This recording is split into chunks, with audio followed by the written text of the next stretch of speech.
ಎಲ್ಲರಿಗೂ ನಮಸ್ಕಾರ. Welcome to Sandhya Shetty's kitchen. ಇವತ್ತಿನ ವಿಡಿಯೋದಲ್ಲಿ ಕುಂದಾಪುರದ ಸ್ಪೆಷಲ್ ತಿಂಡಿ ಅಕ್ಕಿ ಹುಡಿನ ಪ್ರಿಪೇರ್ ಮಾಡ್ತಾ ಇದ್ದೀನಿ.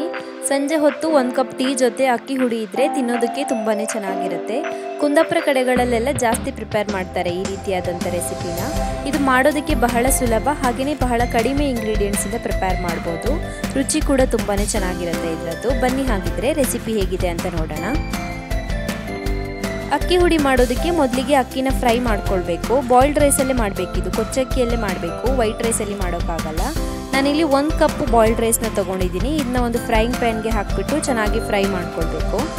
ಹೈ ಫ್ಲೇಮಲ್ಲಿ ಇಟ್ಕೊಳ್ಳಿ, ಸೌಟಲ್ಲಿ ತಿರುಗಿಸ್ಕೊಳ್ತಾ ಇರಿ, ಹಾಗೆಯೇ ಇಟ್ಬಿಟ್ರೆ ಸೀದೋಗುತ್ತೆ. ಅಕ್ಕಿ ಎಲ್ಲ ಸಿಡಿದ್ಬಿಟ್ಟು ದೊಡ್ಡದಾಗಬೇಕು. ನೋಡಿ, ನೀವು ನೋಡ್ತಿರ್ಬೋದು ಅಕ್ಕಿ ಎಲ್ಲ ಸಿಡಿಯೋದಕ್ಕೆ ಸ್ಟಾರ್ಟ್ ಆಗಿದೆ. ಇದೇ ರೀತಿ ಎಲ್ಲ ಅಕ್ಕಿನೂ ಸಿಡಿದ್ಬಿಟ್ಟು ದೊಡ್ಡದಾಗಬೇಕು. ಹಾಗೆಯೇ ಸೌಟಲ್ಲಿ ಮಿಕ್ಸ್ ಮಾಡ್ಕೊಳ್ತಾ ಹೋಗಿ. ಎಲ್ಲ ಅಕ್ಕಿನೂ ಸಿಡಿದ್ಬಿಟ್ಟು ದೊಡ್ಡದಾಗಿದೆ, ಫ್ರೈ ಆಗಿದೆ ಇದು. ಇವಾಗ ಅಕ್ಕಿ ಚೆನ್ನಾಗಿ ತಣದ ಮೇಲೆ ಇದನ್ನ ಒಂದು ಮಿಕ್ಸಿ ಜಾರಿಗೆ ಸೇರಿಸ್ಬಿಟ್ಟು ಪುಡಿ ಮಾಡ್ಕೊಳ್ಬೇಕು. ಸೊ ನಾನು ಎಲ್ಲ ಅಕ್ಕಿನೂ ಮಿಕ್ಸಿ ಜಾರಿಗೆ ಸೇರಿಸ್ಕೊಂಡಿದ್ದೀನಿ. ಇದನ್ನ ಇವಾಗ ಪುಡಿ ಮಾಡಿಕೊಂಡು ಇನ್ನೊಂದು ಪಾತ್ರೆಗೆ ಸೇರಿಸ್ಕೊಳ್ಳಿ ಅಕ್ಕಿ ಹುಡಿನ. ಸೊ ನಾನು 1 ಕಪ್ ಅಕ್ಕಿಗೆ 1/4 ಕಪ್ ಆಗೋಷ್ಟು ಪುಡಿ ಮಾಡಿರುವಂಥ ಬೆಲ್ಲನ ಸೇರಿಸ್ಕೊಳ್ತಾ ಇದ್ದೀನಿ. ಹಾಗೆಯೇ ಅರ್ಧ ಕಪ್ ಆಗೋಷ್ಟು ತೆಂಗಿನಕಾಯಿ ತುರಿನ ಸೇರಿಸ್ಕೊಳ್ಬೇಕು.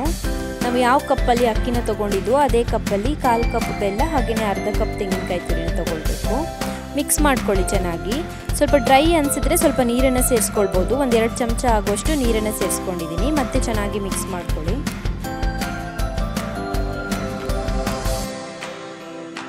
ಸೊ ಕುಂದಾಪುರದ ಸ್ಪೆಷಲ್ ಸ್ನ್ಯಾಕ್ಸ್ ಅಕ್ಕಿ ಹುಡಿ ಇವಾಗ ಸರ್ವ್ ಮಾಡೋದಕ್ಕೆ ತಯಾರಾಗಿದೆ.